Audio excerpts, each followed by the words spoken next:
কি কারেন্ট গেছে গা? কারেন্ট আসছে, কারেন্ট গেছিল গা। এটা মাহফিল বইলা রাখেন না আগে উপজেলার কারেন্টের অফিসে, তাহলে এরপরে যাবে কেন? সৈরাসের বৈশা রয়েছে ওখানে এখন। আসতে বলেন কেন, জোরে বলেন। আমি তো প্রায় আলোচনায় বলি বাংলার জমিনে স্বৈরাচার একটা বিদায় হতো আর একটা হিসাব আছে। জগদ্দল পাথরের মতো বাংলার মানুষের কপালে স্বৈরাচার এসেছে, এই জন্য যুদ্ধ করতে হবে তো স্বৈরাচারের বিরুদ্ধে করতে হবে, ইসলামের পক্ষে করতে হবে। থানা থেকে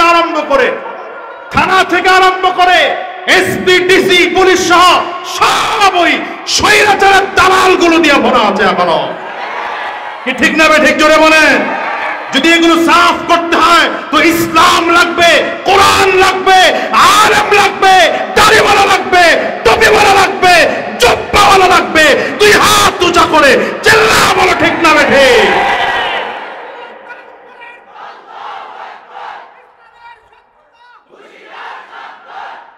সুতরাং আগামীর দিনে আমাদের যুদ্ধ কাদের সাথে এটা আমাদের ক্লিয়ার আছে, এটা আমরা পরিষ্কার আছি। আগামীর দিনের যুদ্ধ হবে ইসলামের পক্ষে কারা আর বিরুদ্ধে কারা। এটা এখন বাংলাদেশে ক্লিয়ার হয়ে গেল, কারা ইসলামের পক্ষে কারা ইসলামের বিরুদ্ধে। ঠিক কিনা বলো? আল্লাহ জাতিকে হেফাজত করুন। চিল্লায় জোরে আওয়াজ করে বলেন আমিন। রাগ করলেন বুঝি আপনারা?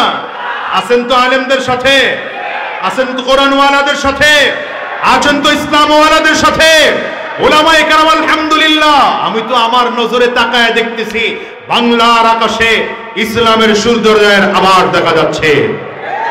বাংলার বাতাসে বাতাসে কোরআন ও সুন্নাহর সুঘ্রাণ খুঁজে পাওয়া যাচ্ছে। আমার কাছে তো মনে হয় আগামীর দিনের বাংলাদেশ ইসলামের বাংলাদেশ, আগামীর দিনের বাংলাদেশ কোরআনের বাংলাদেশ, আগামীর দিনের বাংলাদেশ ন্যায় ইনসাফের বাংলাদেশ। এজন্য আপনাদেরকে বলবো, উলামায়ে কেরামদের পক্ষে থাকবেন, দ্বীনের পক্ষে থাকবেন। উলামায়ে কেরামদের পক্ষে থাকতে গিয়ে আমার বাংলার স্বাধীনতা টিকিয়ে রাখতে গিয়ে, মসজিদ মাদ্রাসা টিকিয়ে রাখতে গিয়ে যদি আবার রক্ত দিতে হয় রক্ত দেব, যদি জীবনটাও দিতে হয়।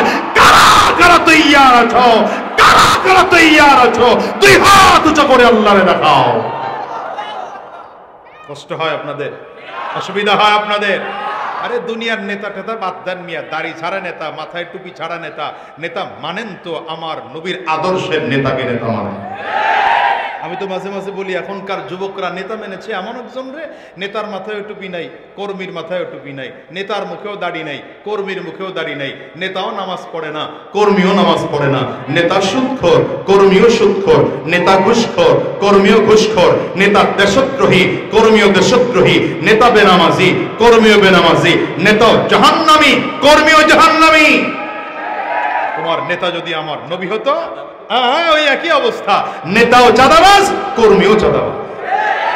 আর তোমার নেতা যদি আমার নবী হতো, তাহলে আমার নবীর আদর্শের টুপি তোমার মাথায় থাকতো, নবীর মুখের দাড়ি তোমার মুখে থাকতো, নবীর সুন্নতি লিবাস তোমার মধ্যে থাকতো। নবী এক ওয়াক্ত নামাজ ছাড়েন নাই, তুমি নামাজ ছাড়তে পারতে না। আমার নবী হারাম রাস্তায় চলেন নাই, তুমিও হারাম রাস্তায় চলতে পারতে না। আমার নবী দ্বীন কায়েমের জন্য গোটা জিন্দেগি চেষ্টা ফিকির আর মেহনত করেছেন, তুমিও গোটা জিন্দেগি চেষ্টা ফিকির আর মেহনত করতে। আমার নবীও জান্নাতি ছিলেন, তুমিও জান্নাতি হতে। চিল্লায় আওয়াজ করে জোরে বলেন ঠিক না বেরি? রাসূল নামে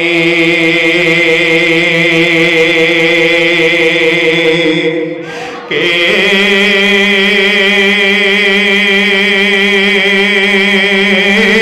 লো মদিনা,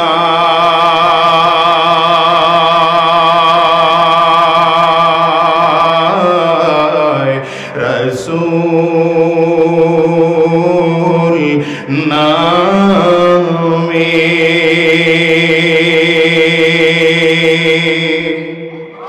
ওরে আকাশের চন্দ্র কেড়ে ওকে আল্লাহ মদিনা।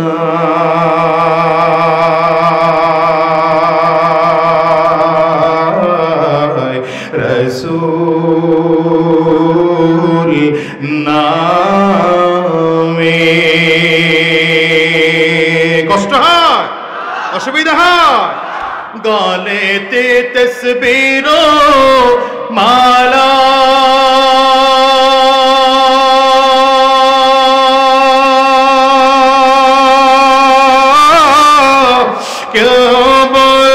কামলিওয়ালা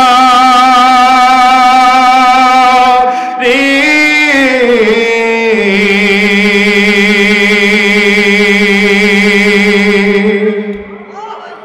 গলেতে তসবির মালা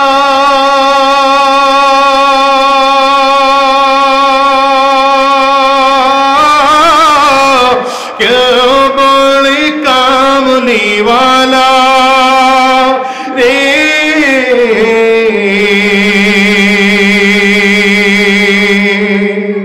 রে আমন দরদীর কথা, এমন দরদীর কথা শুনলে পারা নজরা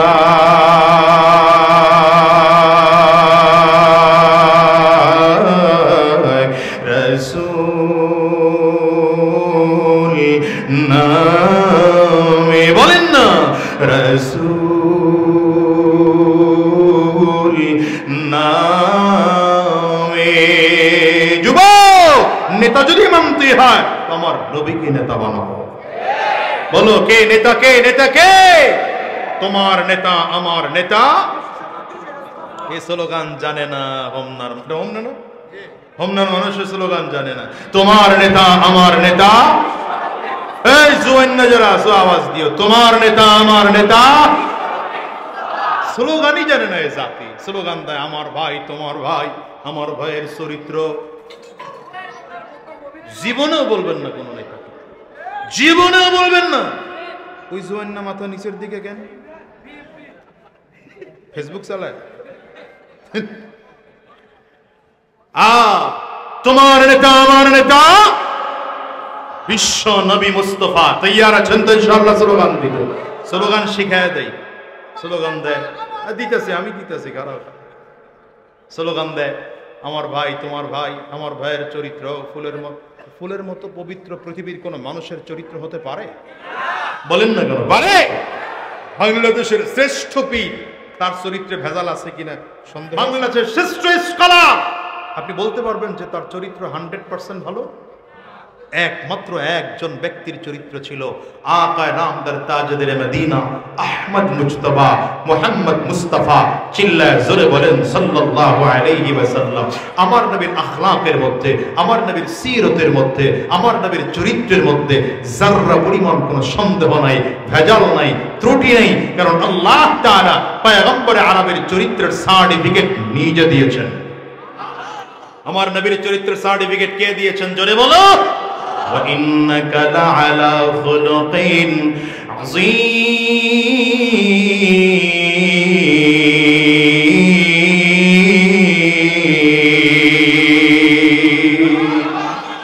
চরিত্রের সার্টিফিকেট তো আমার আল্লাহ নিজে দিয়েছেন পয়গম্বর। আপনি মহান চরিত্রের অধিকারী, সুতরাং আমার নবী ছাড়া আর কারো আখলাক অত ভালো না। এই জন্যে স্লোগান দিবেন তো আমার নবীকে, নবীর পক্ষে স্লোগান দেন। নেতা বানাবেন তো নবীর পক্ষে, নবীকে নেতা বানান। ঠিক না বেঠিক? জোরে বলে বলো তোমার নেতা আমার নেতা। আমরা সবাই রাসূল সেনা, আমরা সবাই রাসূল সেনা। স্লোগান দেই নাই, মাত্র শিখাইলাম, স্লোগান দেব এখন। তৈয়ার আছেন? কাশি দেন, গলা ক্লিয়ার করেন, দেখি অবস্থা কি। ভালো করে কাশি দেন। রাত বেশি হয় নাই তো, মাত্র 9:10টা তো কাশি দিতে অসুবিধা নাই। আওয়াজ এখনো চলার কথা, কারণ এই অঞ্চলের মানুষ 11টার আগে ঘুমায় না। আপনারা আবার ভয় পেয়েন না যে হুজুর আজকে মাইক পাইছেন, জীবনে পান না, 11টা পর্যন্ত মনে হয় আপনি ওয়াজ করবেন। টেনশন করেন না, আজকে আগে আগে ছাড়লে এটা আমার সুবিধা। যত আগে ছাড়বো তত আগে লাভ। এই জন্য খুব অল্প সময় কথা বলবো, লম্বা সময় কথা বলার মতো পরিস্থিতি আমার নাই, সুযোগও নেই। ভাইরা পারবেন নবীর পক্ষে একটা স্লোগান দিতে? বলেন না বলেন না বলেন না, পারবেন? কাশি দেন ভালো করে, ঠাটায় কাশি দেন ভালো করে, কাশি দেন। এবার দুই হাত উঁচা করেন, ডানে আর বামে তাকায় দেখেন তো হাত কে তুলে নাই, ধরে হাতটা একটু তুলে দেন। এরপরে যদি না তুলে তাইলে মনে করবেন এই লোক জাতীয় অলস ফেডারেশনের সদস্য। তুলেছে, হাত তুলেছে ভালো করে মাশাআল্লাহ। এবার কণ্ঠের যতটুকু আওয়াজ আছে পুরোটা আওয়াজ দিয়ে একটা তাকবীর দিতে হবে। মুসলমান রেডি? আজ জোরে রেডি, আরো জোরে চিল্লা রেডি। নারে তাকবীর, নারায়ে চারায়ে তাকবীর দেন না মিয়া, বেঈমান আওয়াজ শুনলেই যেন ভয় পায়। মুসলমানদের আওয়াজই নাই।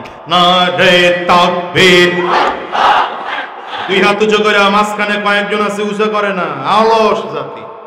দুই হাত উঁচু করে, নারে তাকবীর, নারে তাকবীর। তোমার নেতা আমার নেতা, তোমার নেতা আমার নেতা, আমরা সবাই রাসূল সেনা। আর জোরে, আমরা সবাই রাসূল সেনা। নারে তাকবীর, কোরআন সুন্নাহর আলো, সংসদে জ্বালো। কোরআন সুন্নাহ যেখানে, আলেম ওলামা যেখানে, পীর বুজুর্গ যেখানে, দিয়েছি তো রক্ত, দিয়েছি তো রক্ত, রক্তের বন্যায়, রক্তের বন্যায়, দিল্লি না ঢাকা, দালালি না রাজপথ। স্লোগান নিয়ে ময়দানে নামেন, দেখবেন কোন বেঈমান সামনে দাঁড়ানোর সাহস করবে না। সাউন্ড একটু বাড়ায় দেখেন ভাই, কোন বেঈমান সামনে দাঁড়ানোর সাহস করবে না। ঠিক না বেঠিক? জোরে আওয়াজ করে বলেন। ফেরাউন লম্বা সময় দোয়া করে, মনে আছে না, ভুলে গেছেন গে, বের হলো তো যুবক দাঁড়ায় বলে খোদা বিচার নিয়ে আসছে। বলে বেটা সিংহাসনে গেলেই তো হয়, সিংহাসনে গেলে আমি বিচার করে দেব। যুবক দাঁড়ায় বলে খোদা এখানেই যেহেতু চলে আসছি, বিচার দিতে সিংহাসনে যাব না, এখানে বসেই বিচার শুনবেন, এখানে বসেই ফয়সালা করবেন। না করে বিচার কথা না শুনে এক কদম সামনে বাড়াইলে ঠ্যাং ওয়াজ, মনে আছে মাসা। ফেরাউন ভয় পেয়ে গেছে, আরে আমি একা একা মানুষ, বিমান বাহিনী নেই, কামান বাহিনী নেই, 3-5 স্তর বিশিষ্ট কোনো সিকিউরিটি গার্ড নাই, যদি ধরেই আমারে তো আমি তো শেষ। যুবকের দিকে তাকায় দাঁড়ায় বলে বলো কি সমস্যা তোমার? এখন যুবক বলে আমার বিচার হলো কোন গোলাম যদি মালিকের বিরোধিতা করে, বিচার কি? কথা বলেন না ভাই, আপনাদের কথা বলার দরকার হলে শেষ করেন কথা, এরপরে আমি বয়ান করি।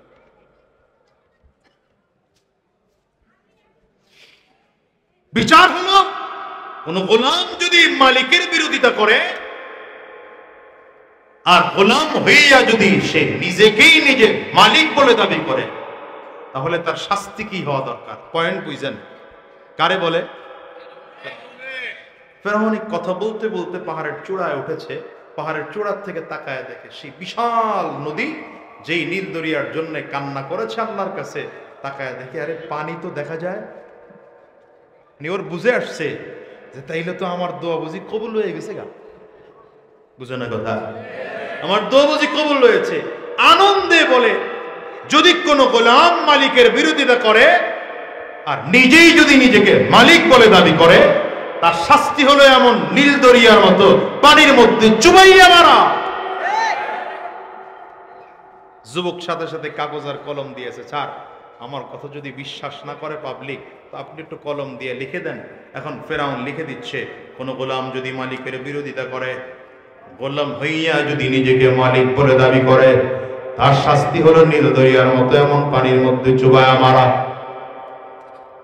যুবক তার লেখা নিয়ে চলে গেছে, ফেরাউন এলাকায় ফিরে আসছে। বলেন তো এলাকায় ফিরে আসার পরে ক্ষমতার পাওয়ার এখন কেমন? ক্ষমতা আসিল না, হঠাৎ খবর ক্ষমতা। বুঝে নাই, বুঝে নাই, মানে মনে হইলে এমন ডিসিদের ঘোষণায় 2024-এ আবারও ক্ষমতায় বসছে। টিকতে পারলো কিনা সেটা পরের কথা। হেমনে হেমনে বইছিল না এরা 24-এর আগে মনে করছে আমরা তো পাশ করে বেলাইছি, 8-এ হয়ে গেছি আমরা, 14-তে হয়ে গেছি আমরা, 18-তে হয়ে গেছি আমরা, 24-এও বুঝি আমরা সারা দুনিয়ায় কেউ নেই। কিন্তু আল্লাহ দেখাই দিয়েছেন ছোট ছোট বাচ্চা, 15 বছরের বাচ্চা, 14 বছরের বাচ্চা, 18 বছরের বাচ্চারা রাজপথে যখন মজলুম হয়ে নেমেছে, ইমানি পাওয়ার নিয়ে নেমেছে, তো স্বৈরাচারের জন্য দুপুরের খানা পাকানো থাকলেও না খেয়ে দাদার দেশে পালাতে বাধ্য হয়েছে।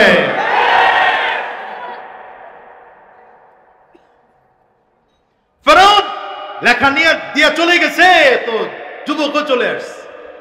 ফেরাউনের ক্ষমতা এবার এলাকা আসার পরে কি পরিমাণ বাড়া বাড়লো। আরে আমাদের তো আসলেই অরিজিনাল খোদা, পানি তো দেখা যায় ফিরায় নিয়ে আসছে। ফেরাউনের দাপট এইবার মারাত্মক দাপট। এখন ফেরাউন বলে তাইলে আমি তো একটা কাজ করা লাগে, যেহেতু এত বিশাল পাওয়ার এত ক্ষমতা আমার, তো এইবার আমি নিজে খোদা দাবি কইরা মূসাকে এলাকার থেকে সরাইতে হয়। টার্গেট কি? যেমন হুজুরদেরকে দেশ থেকে তাড়াইতে হয়, হুজুর গুরু ওয়াজ বন্ধ করা লাগে। বিগত দিনের কথা কইতেছি। এখনো কেউ দুঃসাহস দেখায়, এখন আবার নতুন নতুন কেউ দুঃসাহস দেখানোর চিন্তা করে। তাদেরকেও বলি, যারা যদি কোনো আলেম কোরআন ও সুন্নাহর কথাই বলে, সঠিক কথা বলে, তাদের কথা যদি আপনার ভালো না লাগে তারপরে আপনাকে মানতে হবে। দলের বিরুদ্ধে যাইতে পারে ভাই, তাতে কিছু আসা যায় না। তো এই কথা বলেন না। তো ফেরাউন চিন্তা করলে এবার মূসাকে তাড়াইতে হবে এলাকার থেকে। কেমনে তাড়াবে? সিদ্ধান্ত নিয়েছে যে পানির মধ্যে বিশাল তাড়াইতে তাড়াইতে লোহিত সাগরের কিনারায় নিয়ে গেছে। যার কিছু পানি আর না পারি, এলাকা থেকে ভাগাবো, না পারলে পানির মধ্যে চুবায়া মারবো। মুসা আলাইহিস সালাম তার গোটা বাহিনীদেরকে লইয়া লোহিত সাগরের কিনারায়। মুসা আলাইহিস সালামের বাহিনীর লোকজন তাকায় দেখে ফেরাউনের লোক বাম দিক থেকে আসতেছে, ডান দিক বাম দিক থেকে আসতেছে, পেছন দিক থেকে আসতেছে, চারিদিক থেকে, সামনের দিকে আবার নদী। মুসা আলাইহিস সালামের উম্মতরা ডেকে বলেন, পয়গম্বর পরিস্থিতি তো মারাত্মক খারাপ, আমরা তো বাঁচার কোনো রাস্তা দেখতে পাচ্ছি না। পয়গম্বর মুসা আলাইহিস সালাম বলেন, টেনশন করো না, ইন্না মাইয়া রাব্বি সায়াহদিন। পয়গম্বর মুসা আলাইহিস সালাম বলেন, টেনশন করো না, আমার সাথে আমার আল্লাহ আছেন, রাস্তা দেখায় দিবেন। পয়গম্বর মুসা আলাইহিস সালাম যখন কথা বললেন, আল্লাহ তাআলা ডেকে বলেন, মুসা হাতের লাঠি যেটা আছে, লাঠি দিয়ে নদীর মধ্যে বাড়ি দাও। এটা পুরো কুদরতি লাঠি। এই লাঠি ছেড়ে দিলে সাপ হয়। কথা কয়, এই লাঠি ছেড়ে দিলে সাপ হয়। এই লাঠি দিয়ে পাথরের মধ্যে বাড়ি দিলে পাথর ফেটে পানি বের হয়। কারণ এটা সাধারণ কোনো লাঠি নয়, জান্নাতি লাঠি। পয়গম্বর শুআইব আলাইহিস সালাতু ওয়াস সালামের মেয়ে বিয়ে করেছিলেন পয়গম্বর মুসা আলাইহিস সালাতু ওয়াস সালাম। মেয়ে বিয়ে করা শেষ হয়ে গেল, যেই মহারণার মেয়াদ ছিল তাও শেষ হয়ে গেল। বাড়িতে ফিরে আসবেন তো শুআইব আলাইহিস সালাম বলেন, জামাই গো কি দিব তোমার উপহার বলো। তুমি যৌতুক নাও না, কিন্তু আমার তো অন্তত উপহারটুকু দেওয়া দরকার। কি দেব তোমার? এখনকার যুবকরা তো শ্বশুরের কাছে গিয়ে যৌতুক চায়। আপনাদের হোম নাই, আমাদের বরিশালের কথা বলতেছি আর কি, আছে। হ্যাঁ, শ্বশুর বাড়ির থেকে যৌতুক না দিলে জামাইয়ের মেজাজ বড় গরম। মোটামুটি গরিব ঠরি বইলে কয় সাইকেল লাগবে, আর যদি একটু মোটামুটি লেভেলের ধনী হয় তাহলে বলে মোটর সাইকেল লাগবে, বাইক লাগবে, বাজাজ, হিরো হোন্ডা, পালসার। কথা জোরে বলে না কেন? ঠিক না বেটি? আর ঢাকার শহরের শিল্পপতির মেয়ে যদি বিয়ে করে তাইলে বলে মেয়েটারে নিয়ে শ্বশুর বাড়ি কেমনে আসবো যদি ভালো একটা গাড়ি না দেয়। আপনাদের এলাকায় মনে হয় না এটাই। আবার গ্রাম দেশে শুনলাম এখন নতুন আইন পাস হচ্ছে, যিনি ঘটক আছেন, আপনাদের দেশে কি কয়, ঘটক কয় না, ঘটক সাহেব মেয়ের বাবার কাছে গিয়া বলে, শোনেন ছেলে খুব দামি ছেলে, ছেলে এমএ পাস করেছে, বিএ পাস করেছে, মাস্টার্স শেষ করেছে, ছেলে বিশাল শিক্ষিত, তবে ছেলেকে একটু বিদেশ পাঠানো দরকার, 20-22 লাখ টাকা লাগে, একটু ব্যবস্থা করে দিয়ে দিলে তো আপনার মাইয়ারই থাকবো, অসুবিধা কি? শ্বশুরের টাকায় জামাই মশাই বিদেশ গেছে, কার টাকায়? করে তাকাই রয়েছে কেন, কথা কও না কেন? কার টাকায়? শ্বশুরের টাকায় জামাই মিয়া বিদেশ। জামাই মিয়া এখন বিদেশ গিয়া বউয়ের নামে আলাদা অ্যাকাউন্ট করে বউয়ের কাছে টাকা পাঠায়, আবার কখনো শালীর নামে আলাদা অ্যাকাউন্ট করে শালীর জন্য মোবাইল, শালার জন্য ল্যাপটপ, শালার জন্য হুন্ডা। বৃদ্ধ বাবার খবর নেয় না, বৃদ্ধা মায়ের খবর নেয় না। মুরব্বী মানুষ মসজিদের ইমাম সাহেবের কাছে ঘুরে আর বলে, হুজুর দোয়া করেন, কপাল বড় পড়ে গেল, বিয়ে করাইলাম না জানি পোলাটারে হারাইলাম। ও মিয়া বুড়া, ওই শ্বশুরের কাছ থেকে যৌতুক নিয়া তোমার ছেলেকে তার কাছে তুমি বিক্রি করে দিয়েছ। ঠিক কিনা বলো?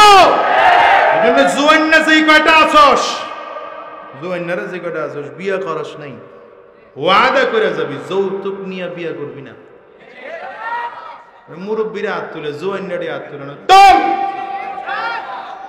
যৌতুক নিয়ে জীবনে বিয়া করবা না।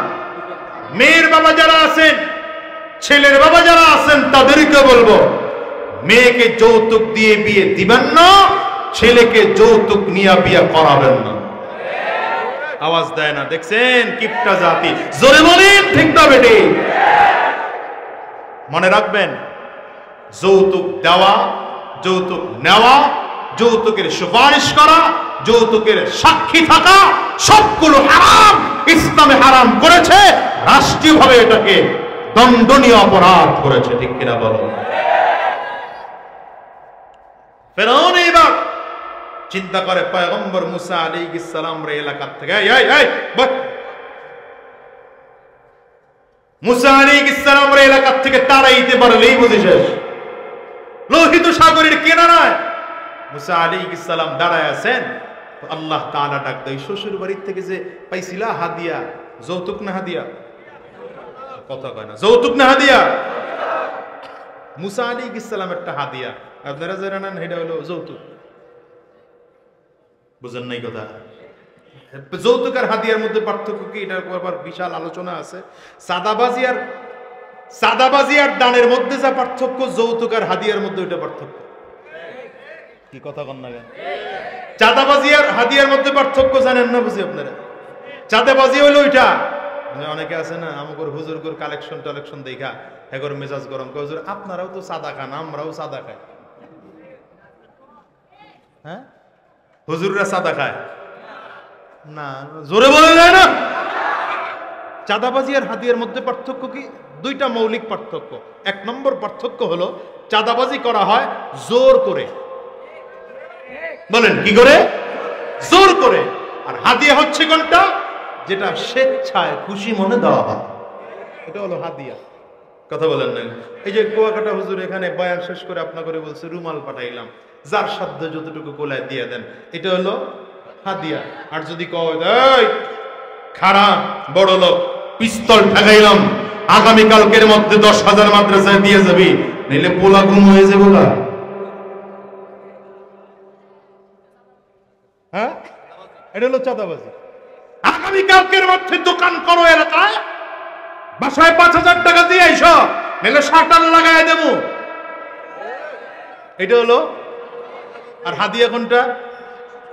দ্বিতীয় নম্বর পার্থক্য হলো, হাদিয়া কালেকশন করা হয় দ্বীনের স্বার্থে। কিসের স্বার্থে? দ্বীনের স্বার্থে, জনকল্যাণের স্বার্থে। আর চাঁদা কালেকশন করা হয় নিজের পেটের জন্য। কথা বলেন। এবার চাঁদাবাজ আর হাদিয়া দুইটার মধ্যে পার্থক্য বুঝছেন তো? চাঁদাবাজ আপনাদের এলাকায় মনে হয় না, এটাই বলেন না, জোরে বলেন না। আমি এই জন্য বলি যে স্বৈরাচার বিদায় হয়েছে, চাঁদাবাজ বিদায় হয় নাই। জায়গায় জায়গায় এখনো চাঁদাবাজ গুলো আছে, ঠিক না? ঠিক বলেন। যেখানে চাঁদাবাজ পাবেন ওরে ধরে ওই খাম্বার সাথে আর পিলারের সাথে ব্যথা রাখবেন। একটা দুইটারে মারলে বাকিগুলো অটোমেটিক শায়েস্তা হয়ে যাবে। ঠিক কিনা জোরে আওয়াজ করে বলো। আল্লাহ তাআলা পয়গম্বর মুসা আলাইহিস সালাম রে বললেন মারি মারো। লাঠি দিয়ে নদীর মধ্যে বাড়ি দিতে দেরি হয়। একটা দুইটা ঘটনা আপনারা জানেন, কিন্তু আমি এখান থেকে দুই তিনটা আল বাইর করবো, এজন্য এটা শুরু করছি। এই আল বাইর করে আমার কথা শেষ। খুব মনোযোগ দিলে ভালো করে বুঝবেন। আল্লাহর কোরআন নাজিল হয়েছে ঠিকই 1400 বছর আগে, কিন্তু এই যুগেও কোরআন এই যুগেও চলে। কোরআন যে কত আপডেট, কোরআন যে কত আপডেট, কোরআন যে কত থিওরিক্যাল, এটা এই যুগে আসলেও বোঝা যায়। তো এই কথাটা বোঝানোর জন্যই কথাটা বললাম। হযরত মুসা আলাইহিস সালাম বাড়ি দিলেন তো একটা দুইটা রাস্তা না, 12টা রাস্তা হয়ে গেছে পানি ভাগ করে। মুসা আলাইহিস সালাম তার লোকজনদেরকে নিয়ে চলতেছেন। ফেরাউন তার পেছনে পেছনে চিন্তা করলো, হায় হায় এত বিশাল রাস্তা তো আগে খেয়াল করি নাই, তাহলে আমরাও নামি। মুসা আলাইহিস সালাম যখন নদীর মাঝখানে, ফেরাউন তখন এই পার দিয়া নামতেছে। মুসা আলাইহিস সালাম ওই পার থেকে পার হয়ে গেলেন। ফেরাউন কই? জোরে কয় না, জোরে হয় না। আল্লাহ বলেন, পানি রে, আমি তোরে ক্ষমতা দিয়েছিলাম, কিছুক্ষণের জন্য তোর ক্ষমতা আবার কেড়ে নিয়েছিলাম, যা তোর ক্ষমতা তোকে আবার ফেরত দিলাম। পানির কাজ হলো ঢেউ তৈরি করা, পানির কাজ হলো মানুষকে চুবাইয়া মারা। পানি এখন ক্ষমতা পাইয়া কয় না, কয় না, কয় না, কয় না। ফেরাউন রে একবার নিচের দিকে নেয়,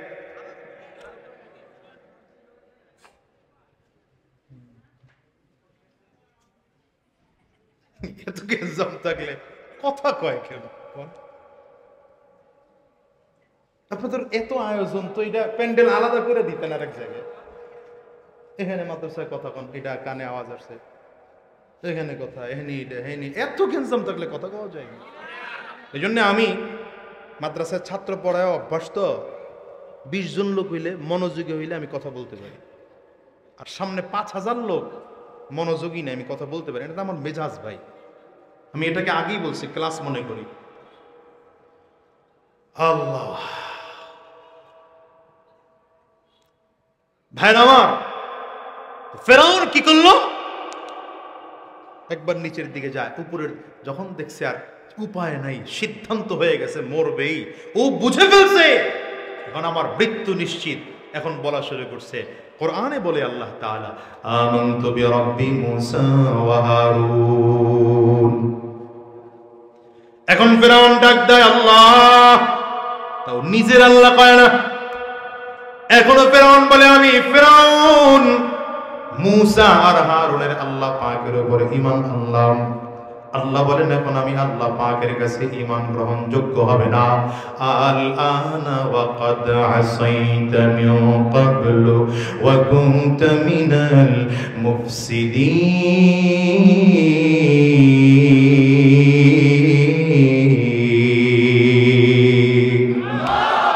আমার আল্লাহ তাআলা বললেন, সারাটা জীবন অন্যায় করেছো, আলেমদের সাথে বিরোধিতা করেছো, সারাটা জীবন ইসলাম ওয়ালাদেরকে জঙ্গি বলে গালি দিয়েছো, রাজাকার বলে গালি দিয়েছো, মৌলবাদ বলে গালি দিয়েছো।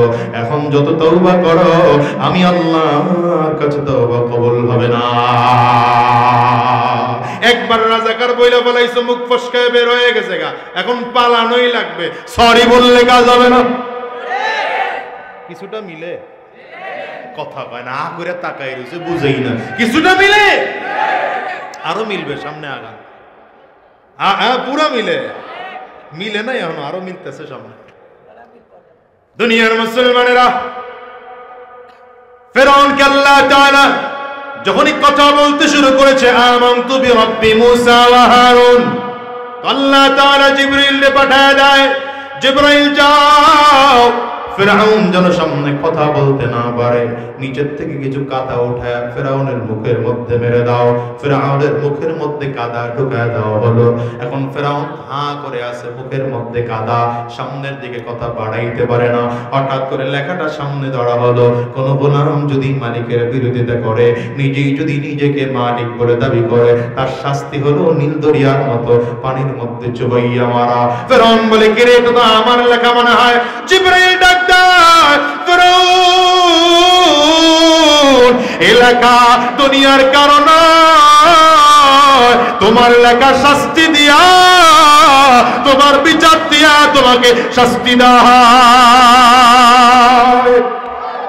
আমিও তোমাদেরকে বলে যাই শোনো, মোল্লা মানুষ বইলা দিয়া গেলাম, এখন মাঝে মাঝে আবার খবর পাই তিনি নাকি মারা গিয়েছেন।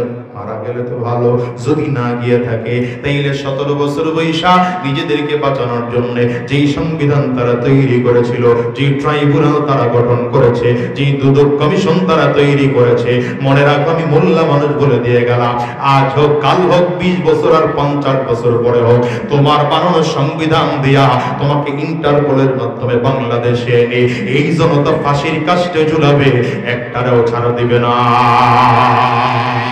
ঠিক কিনা জোরে বলো। ফেরাউন এইবার পানির মধ্যে ডুবে একবার নিচের দিকে যায়, আবার উপরের দিকে উঠে। লম্বা কথা আল্লাহ তাআলা আজরাইলের মাধ্যমে জান কবজ করা বানাইলে ফেরাউন পানির মধ্যে 40 দিন। কয় দিন?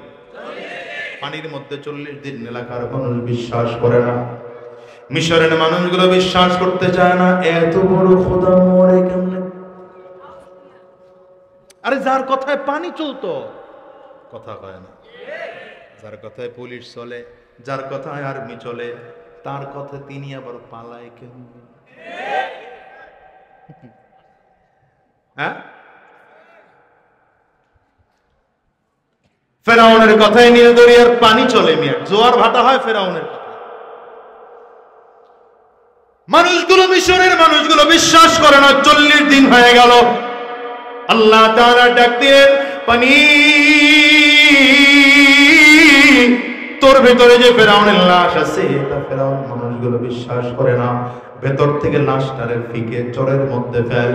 ফেরাউনের লাশটাকে নদীর পানির ভেতর থেকে ওই ঢেউয়ের কারণে সামনে আসতে আসতে আসতে বিশাল দেহওয়ালা দানবের মতো বিশাল দেহটা যখন চরের মধ্যে পড়ে আছে, মিশরের মানুষগুলো নিজের চোখে দেখে দেখে বিশ্বাস করে না, আসলেও তো বেঁচে নাই, মরে গেছে। আমরাও বিশ্বাস করি নাই, আপনাদের কথা আর কি বা বলবো। আমরাও যখন মিছিল করতেছিলাম দুপুর 2:30 বাজে, 3টা বাজে, কিন্তু বিশ্বাস হয় না কেমন করে পালায়। বিকাল 4টা যখন বাজলো, হঠাৎ করে ভিডিও দেখলাম,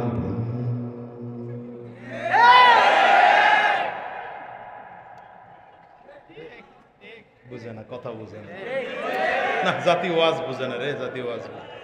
হ্যাঁ, মিলে কিছুটা মিলেনি। আই শুনে দাও না। এইবার ফেরাউনের লাশের দিকে তাকায় একটা কথা বলেছেন, এটা শিক্ষার বিষয়, এটা হলো মূল শিক্ষা।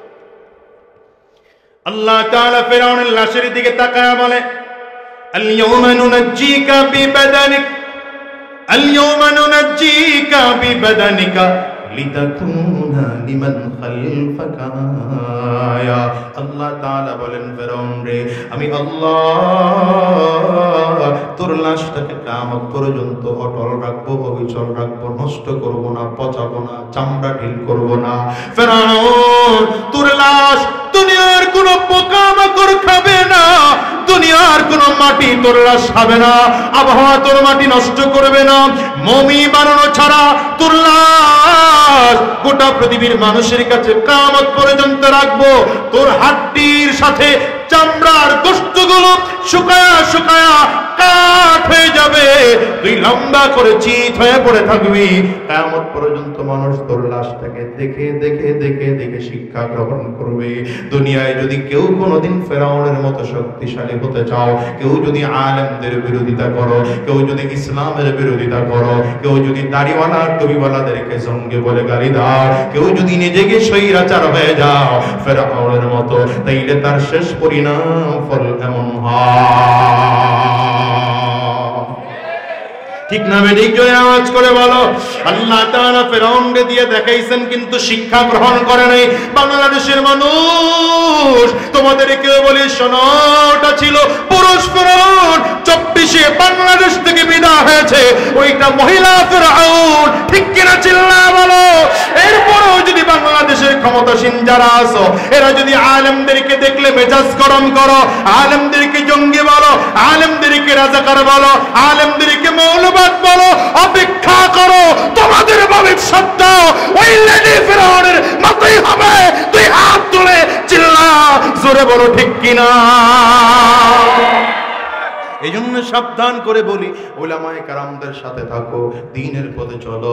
আমি খুতবার মধ্যে আয়াতে কারিমা তিলাওয়াত করেছি। রব্বি করিম বলে, ওয়াল্লাযীনা জাহাদু ফীনা লানাহদিয়ান্নাহুম সুবুলানা ওয়া ইন্নাল্লাহা লামাআল মুহসিনিন।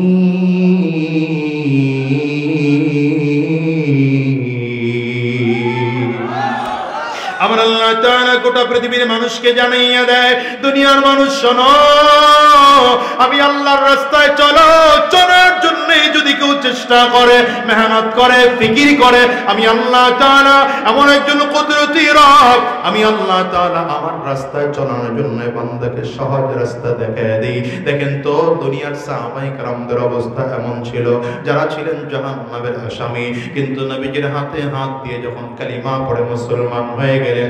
এরা এত চমৎকার দামি মানুষ, দুনিয়াতে থাকা অবস্থায় জান্নাতের সার্টিফিকেট পেয়ে জমিন থেকে বিদায়। সাহাবায়ে কেরাম তো রক্ত দিতেও তৈয়ার, জীবন দিতেও তৈয়ার, কিন্তু দ্বীন ছাড়তে রাজি না। এটার নাম সাহাবীদের ঈমান। এজন্য রব্বি করিম বলেন, আমিনু কামা আমানান নাস। ঈমান যদি গ্রহণ করতে হয় তো সাহাবায়ে কেরামদের মতো ঈমান আনো, আবু বকরের মতো ঈমান আনো, ওমর ফারুকের মতো ঈমান আনো, উসমান বিন আফফানের মতো ঈমান আনো, আলী রাদিয়াল্লাহু আনহুর মতো ঈমান আনো। সাহাবায়ে কেরামদের ঈমান যেমন মজবুত ছিল, তোমার আমার ঈমানটাও যদি মজবুত হয়, দেখবা দুনিয়াতেও কামিয়াব, পরকালে আল্লাহ তাআলা মুক্তির ফয়সালা করে দিবেন। ওই যে সাহাবায়ে কেরামদের দিকে তাকায় দেখো না, হযরত আবু বকর সিদ্দিক রাদিয়াল্লাহু আনহু নবীজির কাছ থেকে অনুমতি লইয়া ডেকে বললেন, পয়গম্বর যদি আপনি বলেন বাইতুল্লাহর সামনে দাঁড়ায়া ইসলামের পক্ষে, তাওহীদের পক্ষে, রিসালাতের পক্ষে একটু খুতবা দিতে চাই।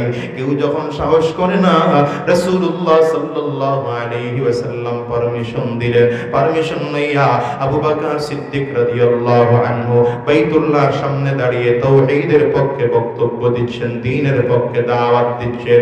আবু বকর সিদ্দিক রাদিয়াল্লাহু আনহুর খুতবা শুনে কাফিরদের মেজাজ গরম,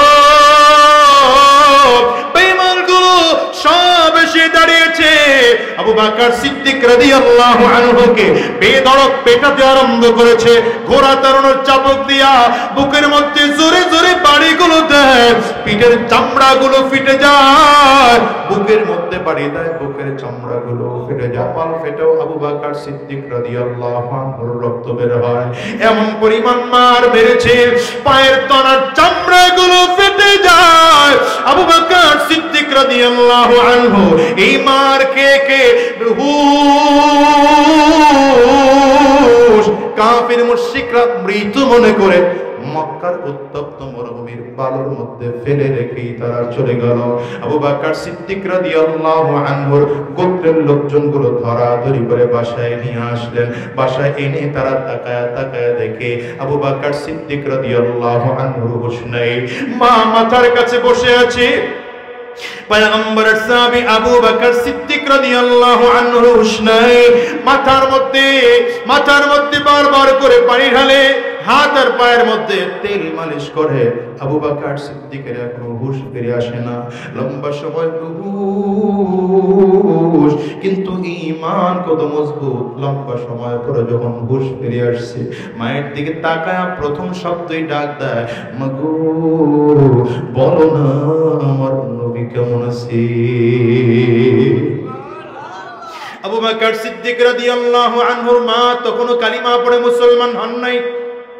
মিজাজ গরম করে ডাক দেয়, তুই জীবনে মুহাম্মদের নাম তোর জবান দিয়ে বলবি না?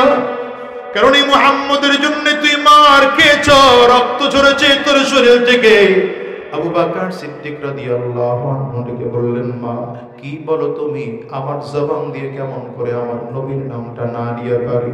আমার নবীর কথা যদি না বলি আমার দিলটা খারাপ হয়ে যায়। ও মা বলো না আমার নবী কেমন আছে? মা বারবার করে একটু পেয়ালায় দুধ নিয়ে আসলো, পেয়ালায় করে আর একটু পানি নিয়ে আসলো। সন্তানের সামনে বারবার করে ধরে। আবু বকর সিদ্দিক রাদিয়াল্লাহু আনহু পেয়ালাটা হাত দিয়ে সরায় দেয় আর বলে, মাগো আমার আগে বলো না আমার নবী কই আছে, আমার নবী কেমন আছে। ওমা, যতক্ষণ পর্যন্ত আমি আমার নবীর চেহারাটা না দেখব, আমি এক গ্লাস পানির মধ্য থেকে একটা ফোঁটা পানিও পান করব না, একটা ফোঁটা দুধ পান করব না। মা কিং কর্তব্য বিমূঢ় হয়ে ডাক দিলেন, বাবা শোনো, কই পাবো আমি আমার তোমার নবী রে? কোথায় তোমার নবী আছে? জানি না, জানি না। হযরত আবু বকর সিদ্দিক রাদিয়াল্লাহু আনহু বললেন, মা কোথাও যদি না পাও তাহলে আমরের বাড়িতে চলে যাও। আমরের একটা বোন আছে, নাম তার ফাতিমা। ফাতিমার কাছে গিয়ে জিজ্ঞাসা করো না আমার নবী কই আছে। হযরত ফাতিমার কাছে গিয়ে জিজ্ঞাসা করলে তিনি চিন্তা করলেন সরাসরি নবীর কথা কোথায় আছে বলা যাবে না, যদি বলি তো কাফির মুশরিকরা জেনে গেলে আমার নবীকে তারা হামলা করবে, কারণ ইসলাম তখন প্রকাশ্য না, গোপনে গোপনে দ্বীনের দাওয়াত চলতেছে। হযরত ফাতিমা রাদিয়াল্লাহু আনহু আস্তে আস্তে করে সামনের দিকে আগায়। পর্দার আয়াত তখন নাজিল হয় নাই। আবু বকর সিদ্দিকের ঘরের দরজা দিয়ে যখন ঢুকতেছে, আবু বকর সিদ্দিক চোখের পানিগুলো ফেলে ডাক দেয়, ফাতিমা রে, বল না আমার নবী কই আছেন, বল না আমার নবী কই আছেন। হযরত ফাতিমা মুখের মধ্যে আঙ্গুল দিয়ে বলে, চুপ কর, জোরে বলিস না, তোর মা শুনে ফেলবে। আবু বকর সিদ্দিক বলেন, টেনশন করো না, আমার মা যদিও ইমানদার নয়, তবে তুমি যদি বলো আমার নবীর ঠিকানা বললে আমার মা কারো কাছে গিয়ে বলবে না, মা আমার কাছে ওয়াদা দিয়েছে। বলে শোনো, নবীকে দেখে আসছি একটু আগে, যায়েদ ইবনে আরকাম রাদিয়াল্লাহু আনহুর বাড়িতে সাফা পাহাড়ের পাদদেশে দারুল আরকামে আমার নবীজি বসা আছেন। রাহমাতুল লিল আলামিন সাহাবী আবু বকর নিজের মায়ের হাতটা টান দিয়ে বুকের সাথে লাগাইয়া ডেকে বলে, মা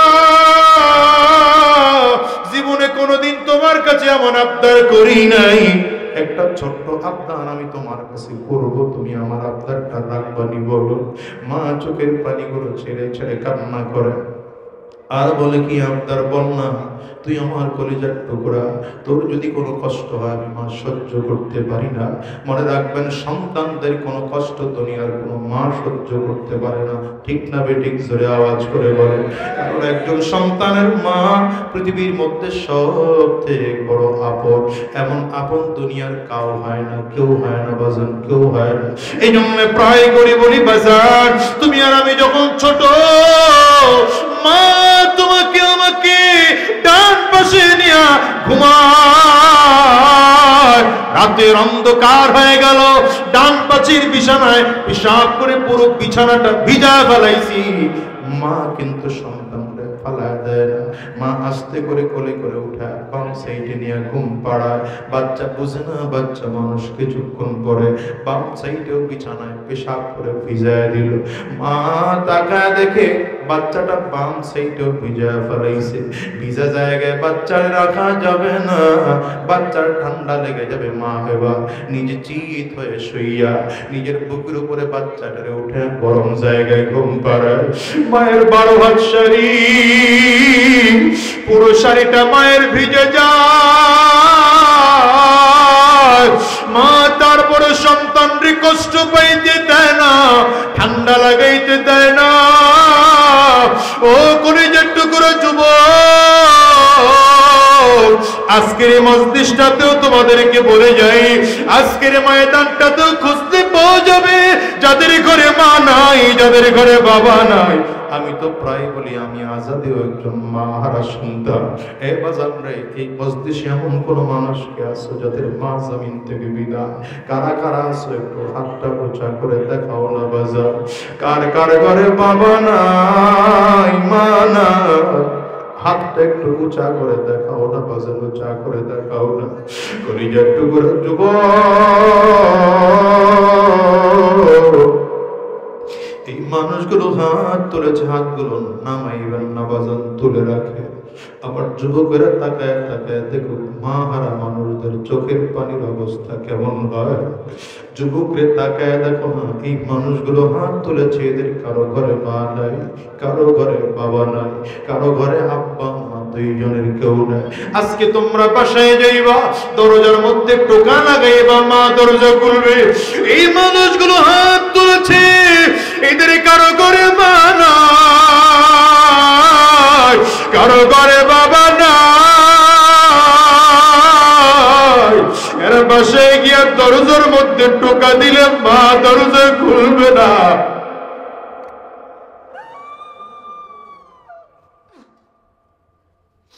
আজানরে কি দিয়ে তোমাদেরকে বোঝাবো জানি না। আবু বকর সিদ্দিক রাদিয়াল্লাহু আনহু মা চোখের পানি ফেলে কান্না করে, হাতগুলো নামা। বাজান রে, তুই কি চাইবি আমার কাছে, চা না, আমি দেওয়ার জন্য তৈয়ার আছি। মায়ের হাতটা বুকে টান দিয়ে লাগায় বলে, মাগো আমার বারবার করে মনটা চায় আমার পিয়ারা নবীর চেহারাটা আমি একটু দেখব। আবার নবীরে কাফিররা পারছে কিনা আমি জানি না।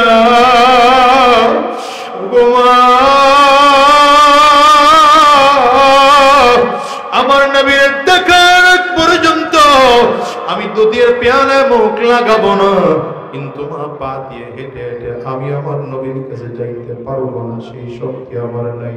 কারণ কাফিররা আমারে এমন মার বেড়েছে, পায়ের তলির মধ্যেও পিটিয়েছে, পায়ের মধ্যে ভর করে আমার নবীর কাছে যাওয়ার মতো শক্তি আমার নাই। আগো তুমি যদি বলো তোমার কাঁধে ভর করে করে আমি আমার নবীর কাছে একটু যেতে চাই। মা কান্না করে আর বলে, বাবা তুই যদি আমারে বলো আমি তোর আবদার ফেলতে পারি না, চল না নবীর কাছে তোরে নিয়ে যাই। মা কাঁধে ভর করে, মায়ের কাঁধে ভর করে আবু বকর সিদ্দিক রাদিয়াল্লাহু আনহু নবীর দেখার জন্য আস্তে আস্তে করে হাঁটে। রাহমাতুল লিল আলামিন দূর থেকে তাকায় তাকায় দেখে নবীজির প্রিয় সাহাবীটা হাঁটতে পারে না, সামনের দিকে আগায় আগায় আসতেছে। আরে রক্তের দাগ, কাপড়ের চারিদিকে দেখা যায় ঠোঁট ফেটে রক্ত বের হয়। তাকায় নবীজি দেখতেছেন কপাল ফেটেছে, সেখান থেকে রক্ত বের হয়। নবীজি তাকিয়ে তাকিয়ে দেখতেছেন জামার বিভিন্ন জায়গায় রক্তের দাগ। নবীজি সহ্য করতে না পেরে দূর থেকে হাত দুইটা বাড়িয়ে দিয়া ডাক দিলে, আমার প্রিয় আবু বকর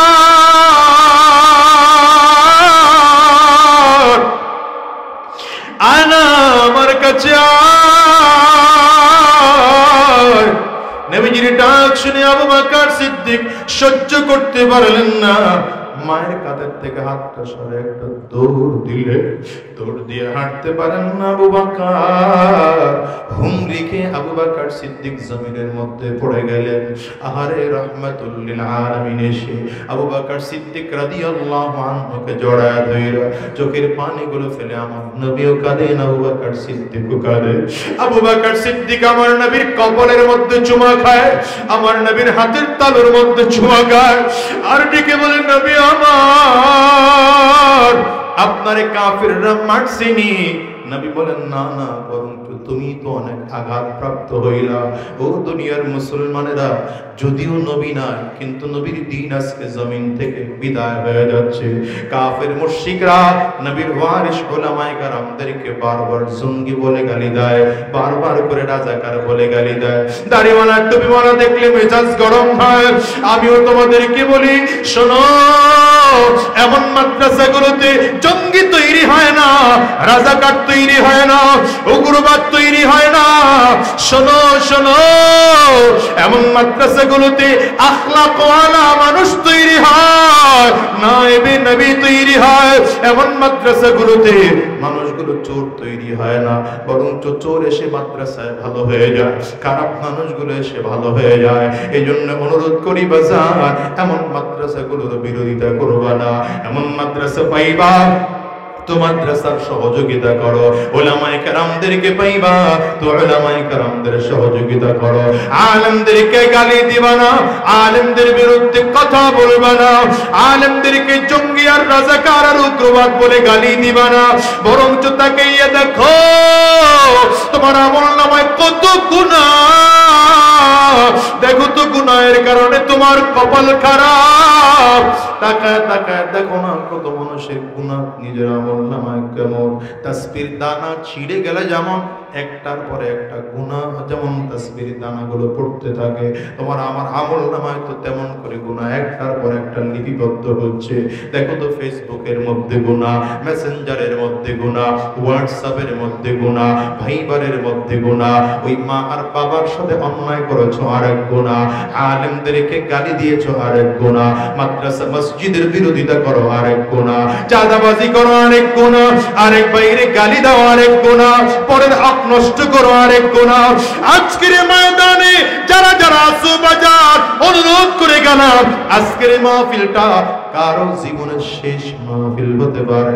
আজকের এই মুনাজাত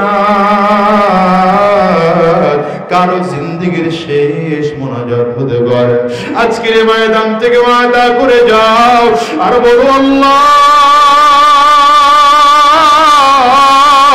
কুয়াকাটা হুজুরের বয়ান শুনলাম, আর উলামায়ে কেরামদের বয়ান শুনলাম, এই আল্লাহ ওয়ালাদের বয়ান শুনি না, দিনদারদের বয়ান শুনে কত মানুষের চোখ দিয়ে পানি বের হয়।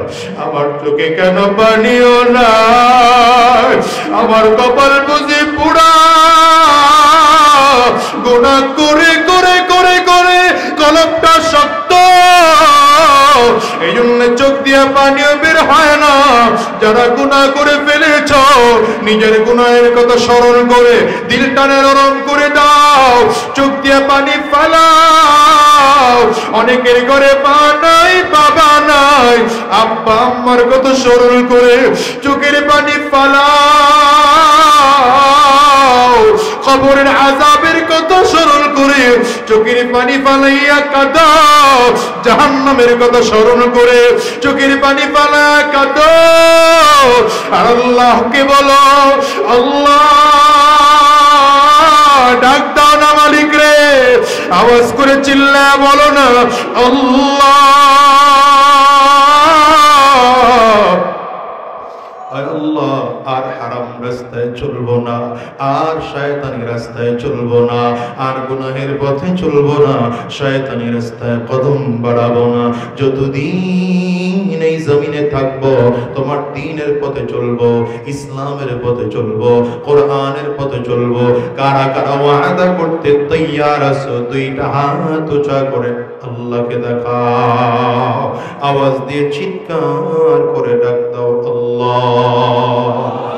আরো জোরে জবান খুলে বলো না আল্লাহ, চিল্লায় জোরে ডাক দাও না আল্লাহ। আল্লাহ তোমার গোলামেরা দুই হাত উঁচু করেছে, আমরা সবাই মিলে ওয়াদা করলাম আর হারাম রাস্তায় চলবো না, শয়তানি রাস্তায় চলবো না, গুনাহের পথে কদম বাড়াবো না। যতদিন এই জমিনের মধ্যে থাকবো দ্বীনের পথে চলবো। আল্লাহ তুমি কবুল করে নাও, কবুল করে নাও। জবান খুলে বলো আমিন, আওয়াজ করে চিল্লায় বলো আল্লাহুম্মা আমিন। হাতগুলো নামান আমার ভাইয়েরা, সময় আর লম্বা নিতে চাচ্ছি না, আপনাদেরও কষ্ট হচ্ছে, আমারও কষ্ট হচ্ছে। এক্ষুনি মোনাজাত হয়ে যাবে। এই বসেন, এখন উঠেন না, বসেন। মোনাজাতের আগে 3-4 মিনিট সময় নেব, রাজি আছে? একজনও উঠবেন না, শয়তান চাবে না যে আখেরি মোনাজাত দিয়ে আমরা যাই।